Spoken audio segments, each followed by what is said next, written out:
What's going on, people? It's your boy DJ KO, and I'm chilling with Dream Team International. So, Kayo, my first question is, can you tell us who you are and what you do? Okay, my name is DJ KO. I am a DJ and a producer and a lover of music. How would you describe your relationship with music growing up and now? Man, growing up with music, let's see. I started playing drums as a kid when I was 5, and that was in the church, obviously. Playing different churches, going to different band rehearsals with different people, and just picking up on different instruments. And being in the African church, there'll sometimes be one musician and there'll be the other musicians missing. So it made me learn how to play all the other instruments to try to fill in usually every time. So that's how I picked up on trying to play the drums, keyboard, bass, guitar now, which is one of my favorites to play. Yeah. Um, And so now, what is your relationship with music currently? Currently, it's my day to day is what I do. I love it. I've been blessed to be able to do some amazing work and continues to climb as we go. You started out as a DJ. Can you tell me about that journey and now your transition to being a producer? started How I started DJing was I would go to different outdoor events and different parties with my parents as a kid, and I was always drawn to music. I was playing in the churches as instrumentalist, but when I went to parties, I saw the DJ just like bringing people together. Everybody just gets up and gets on the dance floor and just going crazy. So I was always drawn to him. I was always next to the DJ, and um, there was one DJ, old Ghanaian guy, that I picked up around carrying his CDs and helping him out. So those were the first CDJs I ever touched. And from there, I went home, started burning my own CDs. And I was in high school at the time, so uh, got some friends at a high school party. I was living on Buckman Road at the time. So some crazy parties went down. I started getting into it heavily, and then grew from there. My love for it became just music actually has become one of the things that took me out of a different space. It helped me out with a lot of different things in my life. So the love for it came, and as I DJ, I just play whatever love that I have in my heart, and it spreads through the dance floor. And I always get the reactions that people are just loving it and just free from whatever they're going through. Or it helps them out. So you kind of touched on this a little bit, how music has, taken you from a to a different place. Mm. Can you, I guess, give me one word or just like a sentence on what music means to you? Mm. I'm gonna say music is life, because it definitely brings a different type of joy, regardless of the space or whatever type of music you're listening to, and it brings people together, regardless of the language, regardless of what it is, because it's just the melodies that's drawing you in, the frequency. So it brings that love and that passion. So I think it's life, and music actually heals some people from different things. That's why I believe that music is definitely life. What kind of music were you listening to in your childhood? I was listening to everything. My family was big on music. Actually, they used to have parties. From what I remember, growing up as a kid in Ghana, there was a party in my grandma's place every weekend, and I'll be in the window listening, trying to be there. And I would help my uncle actually build out the amps that he was going to use for parties and stuff. So let's see what I was listening to.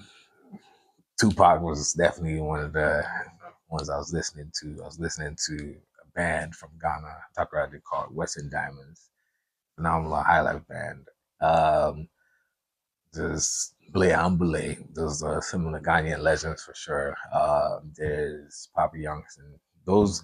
I'm from the Fonte side, so I pick up on those, and just listening to how the parties were going back in the day. Everybody was just enjoying everything. Like my uncle would play music from all over the globe, so I just got to soak up music from all over the place. When was the first time you touched a turntable? Do you remember that? That was probably at that outdooring. I asked the DJ if I could, try my hands on it, and he's like, "Yeah." So from then, like I said, I went back, started to burn my own CDs, and then took over DJing from high school. When you got into being a DJ, was this something that you wanted to be a hobby, or did you see a future with it as a career? So crazy. I started DJing. I didn't see it as a career, but because of the circumstances I was in, and this is one of the reasons why I shared is growing up in, I came to live in this country or the United States when I was 2004, and I was undocumented for a long time. And one of the ways I was eating was playing music by playing instruments or DJing. And I took to the DJing because I saw that this party's going on every weekend. There's things going on. I mean, same with church. This is going on every weekend. But the DJing became fun for me because you see people coming together in different spaces, and it's always a joy.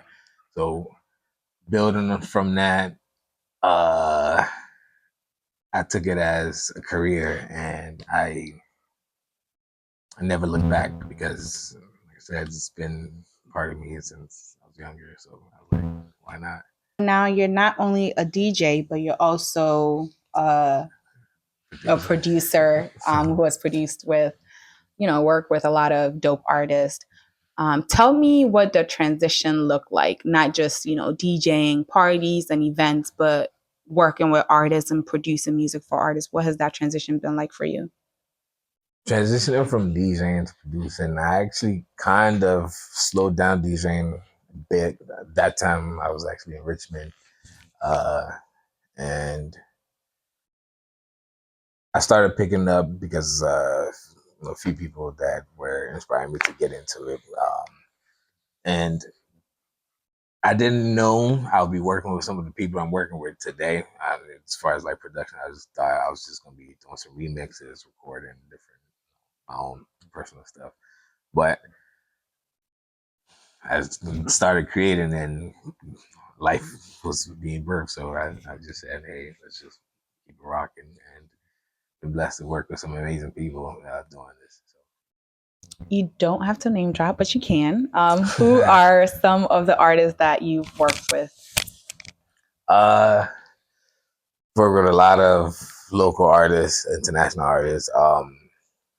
Some of the big names will be Sarkodie. I've worked with Kelvin Boy, Guru, Manuel's, Toby Drills, Lake. Yeah, I've worked with quite a number of people. As an engineer as well, I've also worked in this space with Future, Tems, Wale, a couple different people, just all around the industry. That's dope. What has your creative process been like, as a producer, if you have any? Let's see. I usually like to just wake up, maybe see what the vibes is going. Usually, I say God always lays an idea on the heart, and you just have to go create it.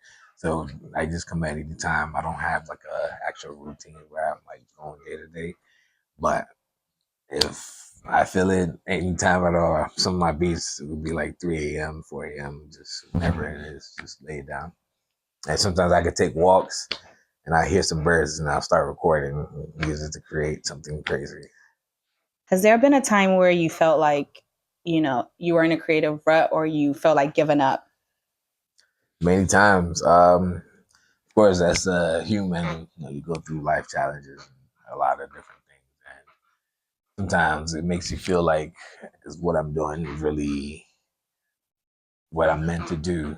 But it's funny. God always shows you that this is what you're meant to do in a lot of different ways, and uh, I believe if you really listen and believe in yourself and believe in God, you can really do anything. So I've never actually let it hold me down. Sometimes it will, we all have ups and downs, but I always have known that this music is like where everything is gonna make become cool. So why Mm-hmm. not just keep pushing? Can you tell me about a time that you faced something challenging in your journey as a, producer? Having the right resources to reach the right people to help you get to where you need to be, it was challenging, but being in the right space at the right time, and with the right people who I was working with, I always got to um, find a way and talk to somebody and get to meet whoever I wanted to meet as You shared a story personally off camera that for me, I well. would be very discouraged. Can you tell our audience, what recently happened and how you, bounced back and are still bouncing back from that? Okay. I think it was about last year, October. I was parked in the city, DC, and I had left my laptop, my bag, everything in the car, and uh, went to go DJ off my flash drive that day. Came back to the car. My car was broken into, and my laptop was gone. My hard drives with endless music. So everything I've worked on, starting when I started producing till date, was lost, and couldn't retrieve it. So just had to find a way to start over and just look forward and just keep going. But whatever I have that were drafts that sounded good to me, I'm putting that into a project, and that's going to be called Stolen Goods, and then release that into an album or EP. Still trying to decide, but it's definitely coming. As though that's like a turn your pains into paycheck type of moment. So I love Yeah. that for you. Let's talk about your EP that you released last year, or what, 2 years ago? You I think released it's an EP, 2021. Yeah, 2021, and it was I'm a Piano. I think you were ahead of the game yeah, before I'm a Piano took off. yeah. Can you tell us about that EP and the space you were in when you were creating that? Um, let's see. I was always a big fan of Bama Piano because, like I said, as a kid, I was listening to different sounds and different genres from all over. And one of the big genres was jazz from my uncle. And when I heard Ama Piano, I heard a lot of jazz elements. That I was like, yo, this is really fire, like infused with house and all that stuff. And I just thought, hey, like this is a dope sound. And I kept experimenting with it because I am an Afrobeat producer, but I just wanted to dabble into new sounds and test out different things. And I tried it out, it sounded good, figure out some of the elements. YouTube is the best teacher.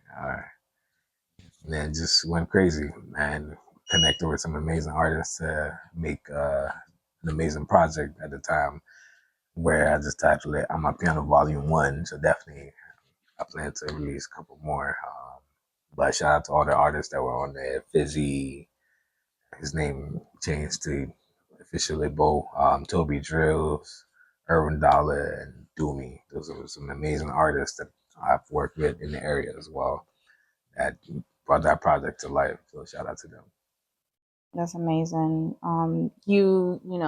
Like I said, you were ahead of the I'm a Piano wave.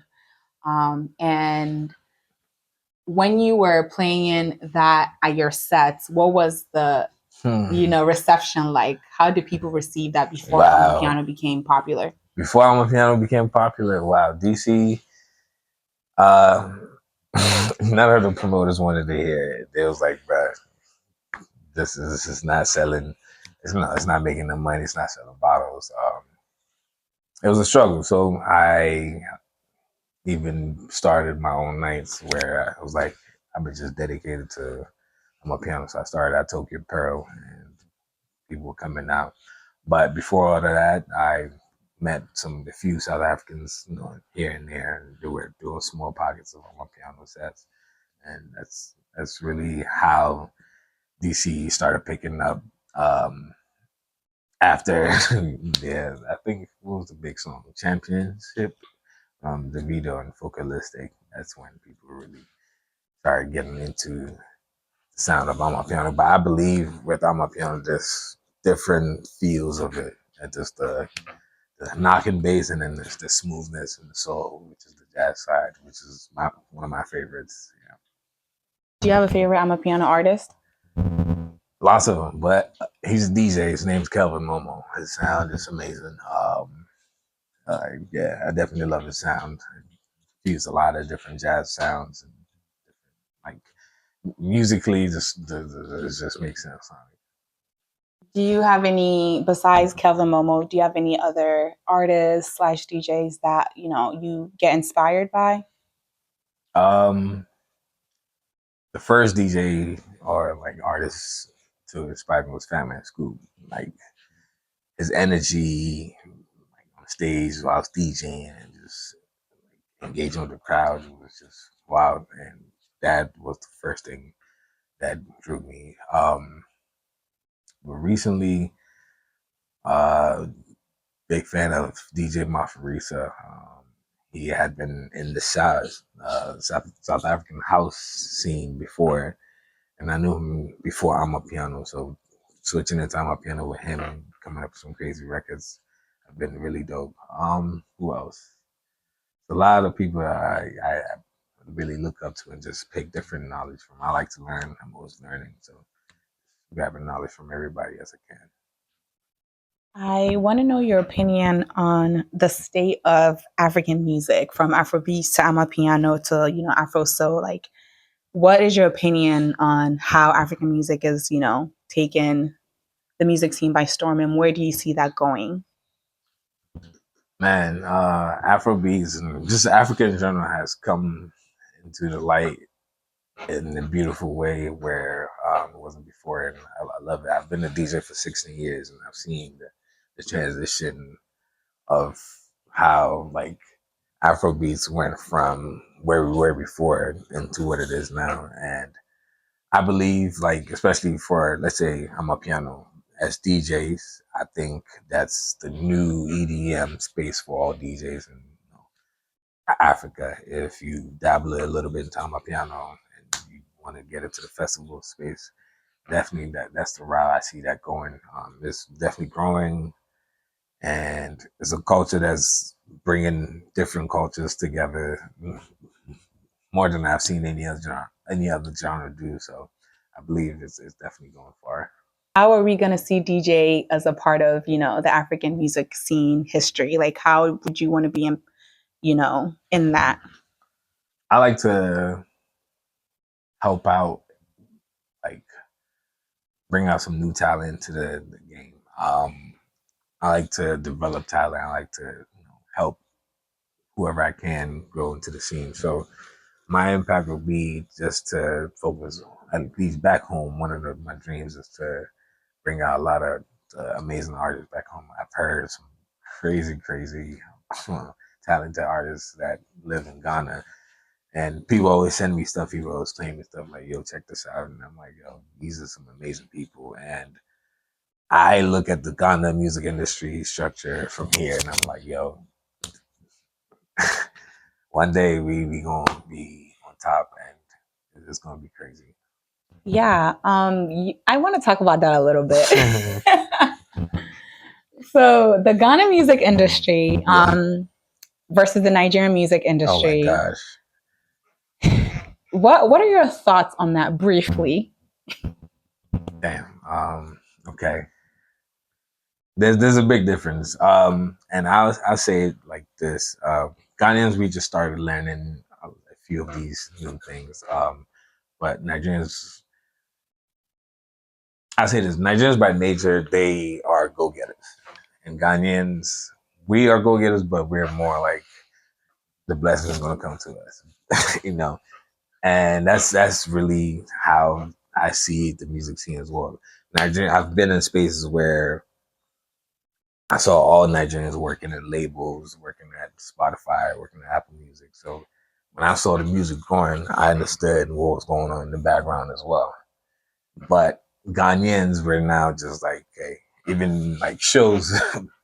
I've being in documentary, it took me a while to like understand why, but Ghanaian artists will come here and to put on a show is like comparing it to an American artist is very different. We're trying the artist is getting on stage at like 3 a.m. I'm like, bro, business wise, you're losing customers. Like we have to be able to put on a show and then go do your after party. Just grow in the right spaces. But it's been quite a challenge. There's a lot of things to talk about with that. What is one thing that you feel like Ghanaian, the Ghanaian music industry needs to, pivot to where Nigerians are going? Just come with the right marketing. Um, we just need a brand better and sell out culture. One thing I believe in is Ghana. We are the curators for high life. It started from Ghana, and any other Nigerian artist will tell you they pick inspiration from Ghanaian music because the soul in it is different. And I think if we're able to sell our culture well and sell the sound well, we can make it anywhere. Mm, yeah, I agree. So we've spoken a lot about how you got started, what you're doing now. I want to know what the future of DJ KO looks like. Are you working on any new projects? Yeah, I have a lot of projects coming out. Actually, recently partnered with Lander to work on a plugin that other producers can be able to use to create their sounds as well. So it's going to be dropping soon. I don't have a date yet, but aside from that, I am doing a show actually on July 26th in DC at the studio that I usually create. It's an exclusive vibe, inviting a few people to come out just so we can have some fun and play through some unreleased records and some released records and just vibe out. Lovely. I can't Yeah. wait for that. So, any last words for, any aspiring producer or DJ out there? Mm, don't give up. Uh, this game is a long game. You just got to believe in it 100%. You definitely just whatever picture you have in your head, just look at that, see that, and then you can achieve it. Can you tell us where the people can find you, your social media, your Spotify, Apple Music? You can find me on Spotify, Apple Music, anywhere, all the streaming platforms under DJ KO. On social media, you can find me as Selected KO, SELECTA KO.